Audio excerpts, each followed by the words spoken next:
perkenalkan, nama saya Indah Widiarayu. Ada tugas mengenai telaah kurikulum IPA dari mahasiswa IAIN Syekh Nurbatin Cirebon. Di sini saya akan melakukan wawancara mengenai proses pembelajaran IPA terpadu.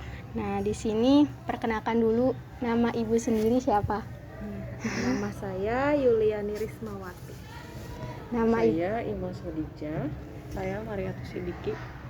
Ya, di sini Indah sebagai pengen wawancara ke ibu-ibu yang ada di SMP Negeri 2 Sedong. Nah, di sini apa saja sih pandangan guru IPA terhadap IPA terpadu tuh bagaimana gitu.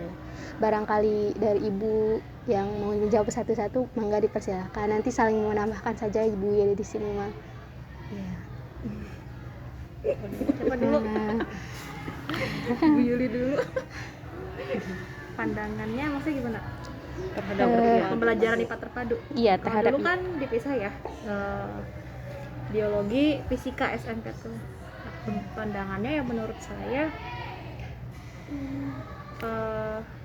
sudah pas karena pola pikir siswa SMP itu kan masih yang utuh secara keseluruhan. Kalau misalkan kita pisah-pisah disiplin ilmunya, biologi kemudian fisika, tidak kurang pas aja dengan siswa SMP yang pembelajaran itu masih utuh. Seperti contohnya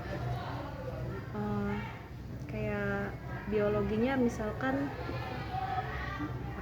biologinya tuh sistem peredaran darah, itu kan ada kaitannya dengan tekanan zat itu kan di fisika. Nah, kalau seandainya terpisah, kita memadukannya susah. Kan beda guru ya, Bu ya? Beda guru ya. Kalau masih di IPA terpadu, kita bisa mengaitkan tuh tekanan gas, kemudian ke pernapasan, peredaran darah. Jadi menurut saya sudah pas tentang IPA terpadu. Bagaimana tanggapan ibu-ibu? Barangkali ada tanggapan lain atau tambahan lain, mangga dipersilakan. Kalau menurut saya IPA terpadu emang mungkin lebih pembelajarannya tuh lebih mempersingkat waktu ya. Jadi kayak satu IPA itu dikemas. Jadi di dalamnya tuh ada fisika, ada kimia, ada biologi gitu. Di dalam satu. Jadi yang namanya IPA itu kan ilmu pengetahuan alam. Jadi fisika, kimia, IPA itu sebenarnya kan mereka tuh saling berkaitan satu sama lain ya.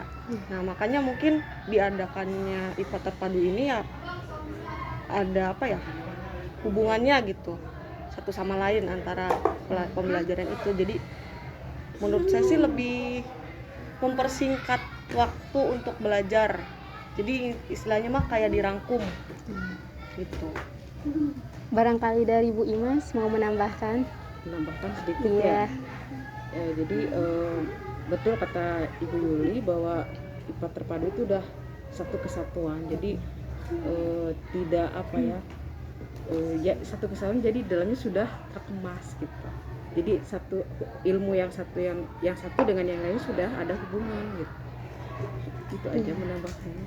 Oke, selanjutnya ke pertanyaan selanjutnya ya Ibu, bagaimana sih pelaksanaan pembelajaran IPA terpadu kalau di SMP Negeri 2 Sedong ini? Pelaksanaannya bagaimana?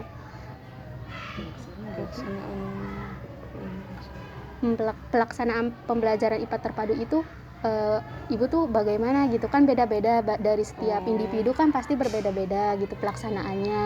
Nah, dari Bu Yuli atau dari siapa dulu, Bu Imas atau Bu Maryam yang mau pelaksanaannya bagaimana gitu tuh? Kita sih di sini paling ngadain praktikum ya, itu udah pasti. Tapi ya enggak setiap materi di praktikuman enggak. Yeah. Jadi beberapa materi yang di praktikuman praktikum.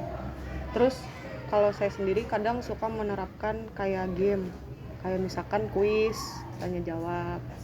Jadi kan yang namanya belajar IPA kan kadang anak-anak suka sulit ya, males gitu, mungkin mikirnya susah gitu. Jadi gimana caranya biar pembelajaran IPA tuh menarik, seru gitu. Jadi paling saya mah ngadain kuis, tanya jawab, kayak gitu. Ibu izin bertanya, kuisnya itu pas di awal pembelajaran apa di akhir pembelajaran? Kuisnya biasanya di akhir, karena kan awalnya itu kan misalnya persepsi dulu nih, kayak misalkan materi baru, jadi saya terangin dulu sedikit aja biar anak tuh yang mikir sendiri gitu. Selagi kita menerangkan itu tuh selipkan pertanyaan-pertanyaan gitu biar anak mikir gitu. Kayak misalkan saya nerangin materi sel gitu, nah nanti tuh bahasanya pas lagi diterangin itu si anak tuh diselipin pertanyaan-pertanyaan gitu. Jadi kan dia kayak mikir, oh kenapa ya bisa seperti ini, kenapa ya kayak gini gitu. Nah pertanyaan-pertanyaan kayak gitu tuh kan nanti anak nyari sendiri lewat literasi, entah itu internet atau entah itu buku. Nah jadi kalau misalkan tidak terpecahkan, dibuat diskusi kadang-kadang. Kalau misalkan materinya berat gitu, paling pakai diskusi ya. Kalau misalkan ya nggak berat-berat banget materinya, paling tanya jawabnya misalkan kalau saya mah kayak pakai arisan gitu, keclokan. Nah nanti misalkan yang bisa jawab kasih poin berapa gitu, itu aja sih. Nanti kan anak-anak berlomba-lomba tuh, misalkan gini, materi sel gitu ya, coba kalian baca tentang materi sel, perbedaan sel hewan dengan sel tumbuhan. Udah, gurunya sampai situ aja. Nanti anaknya kan baca tuh, boleh lihat HP, boleh lihat buku. Nah nanti baru saya menyusun pertanyaan di dalam sel itu terdapat apa aja, organel-organelnya apa aja, fungsi-fungsinya apa aja. Nah nanti anak ini sendiri, cari sendiri gitu. Kalau praktikum mah paling cuman meneliti aja sih, soalnya kan di sini kita punya ini ya Bu, preparat, udah punya preparat jadinya tuh, preparat jadi tentang sel. Nanti anak tinggal diarahkan aja nih gimana cara menelitinya, pakai mikroskop gimana, gitu aja. Ibu, kalau di sini ada ini nggak sih, ada laboratorium? Ada. Laboratorium masih keseluruhan? Masih keseluruhan. Apa dari Ibu Ima sendiri gimana pelaksanaannya?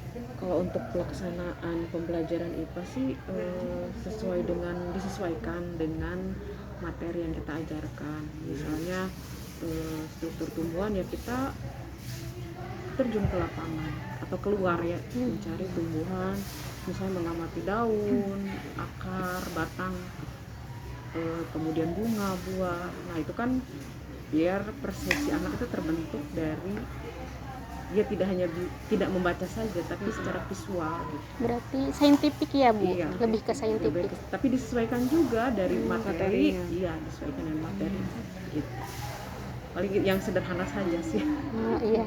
Iya. Sebelum ke situ, kalau Indah boleh tahu, Bu Mariam itu ngajar, Bu Maria, mohon maaf Bu Maria itu ngajar kelas berapa ya Bu? Saya ngajar kelas 7.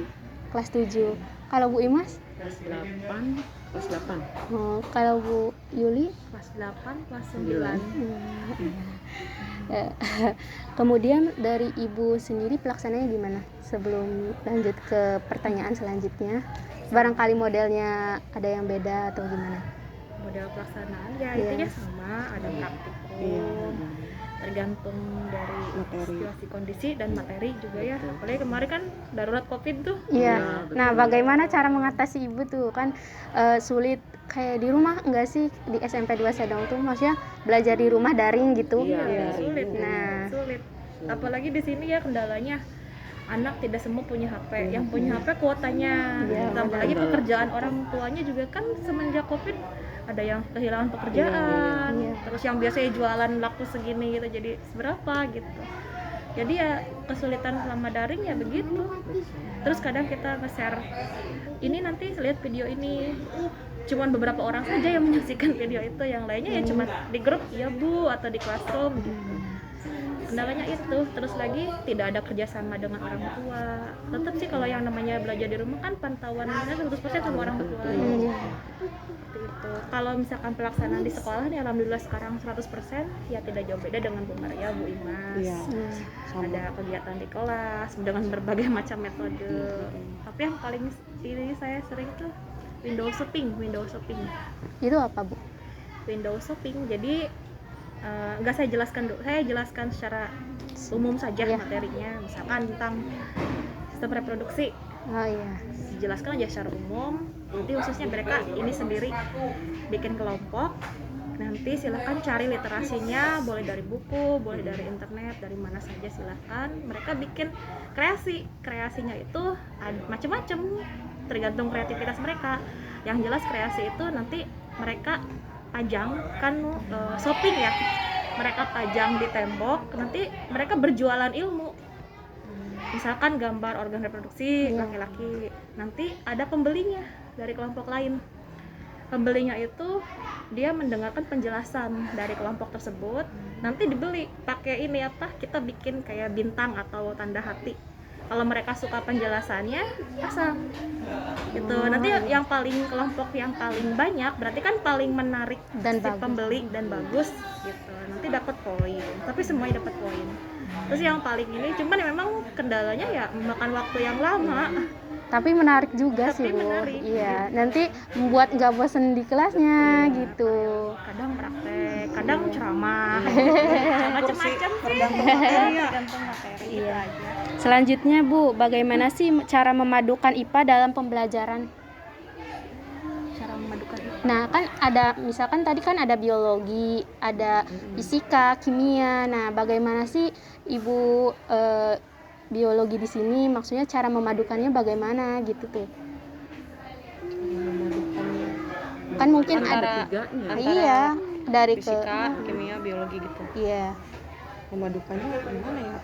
Kalau kita Ya, mah kita paling pakai berdasarkan metode ya, iya metode pembelajaran. metode pembelajaran. Terus kan lihat di materi, di bukunya kan Lihat kadang di- suka udah ada apa gitu. namanya, di apa sih, apa sih, kompetensi ya, kompetensi.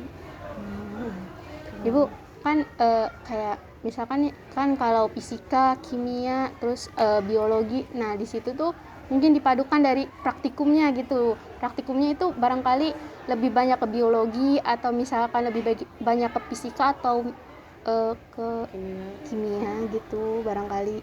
Kalau di kelas 8 itu ada bab tersendiri tuh. Jadi misalnya fisika ya tersendiri, nggak maksudnya ada yang tidak apa namanya, tidak ini ke biologi gitu, kayak bab besaran itu, tekanan, bab tekanan zat itu kan di materinya tuh tidak ada bab biologinya, jadi khusus menghitung gitu.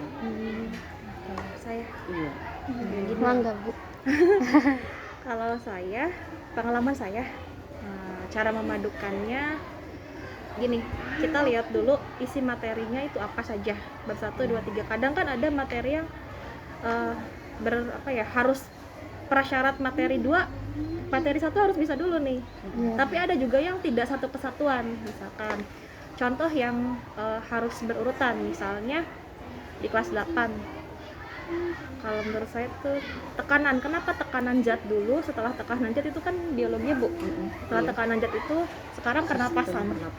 Kenapa? Karena ada kaitannya. Karena di materi tekanan zat juga, gimana tekanan udara bisa mengalir.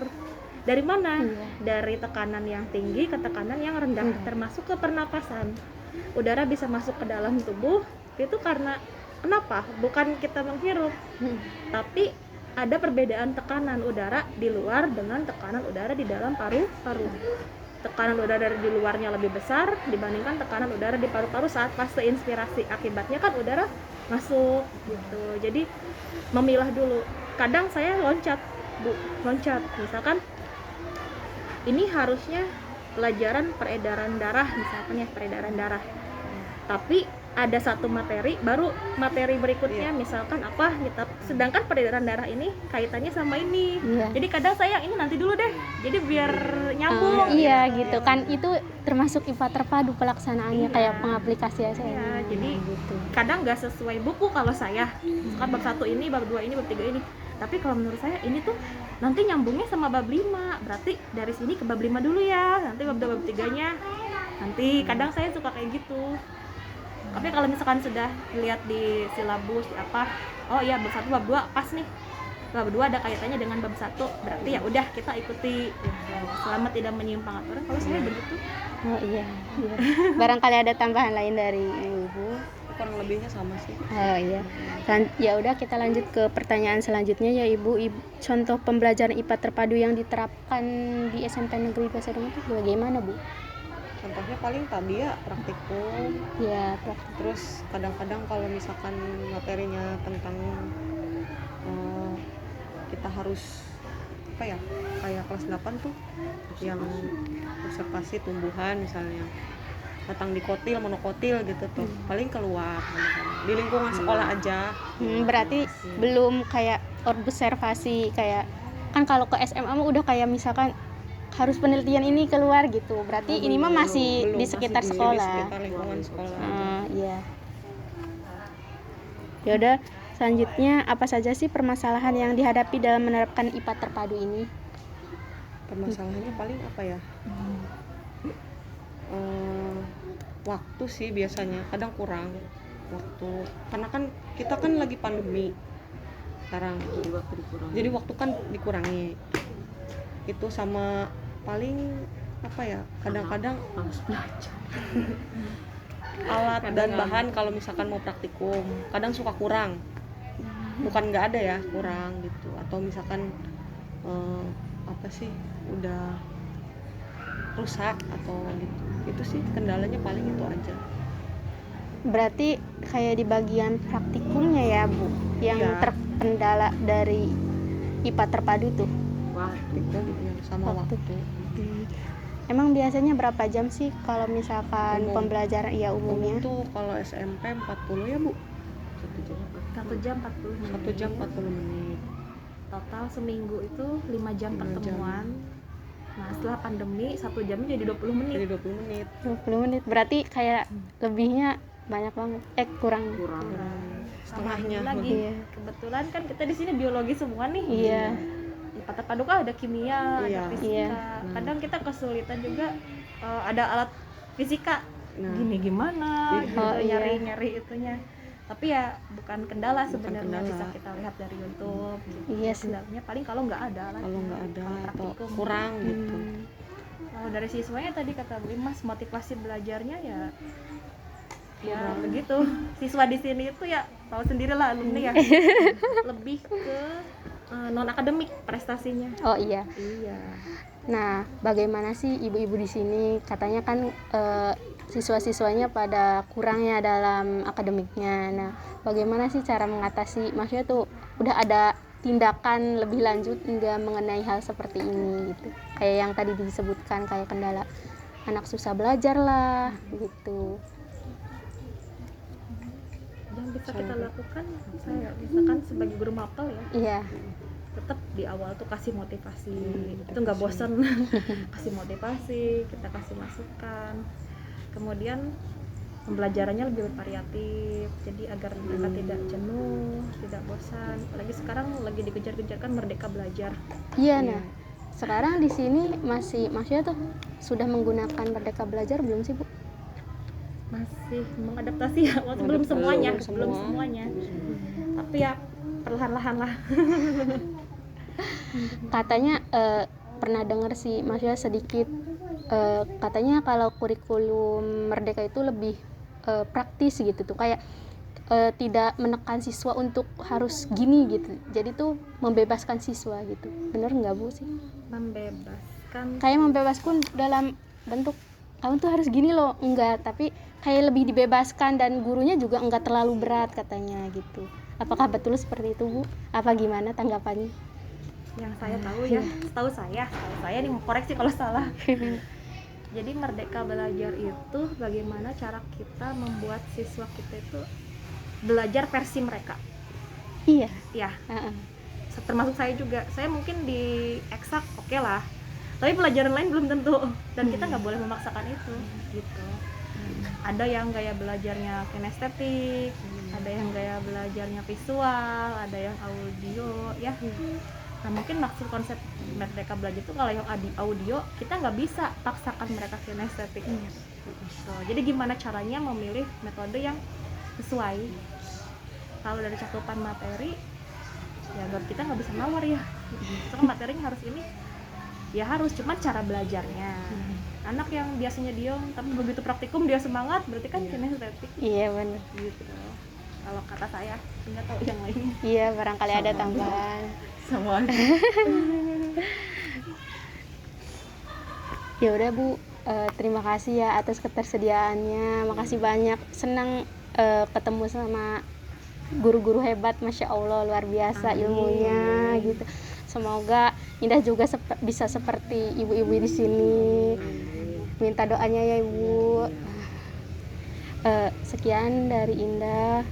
Terima kasih. Mohon maaf apabila ada perkataan yang kurang berkenan. Wassalamualaikum warahmatullahi wabarakatuh. Waalaikumsalam. Terima kasih.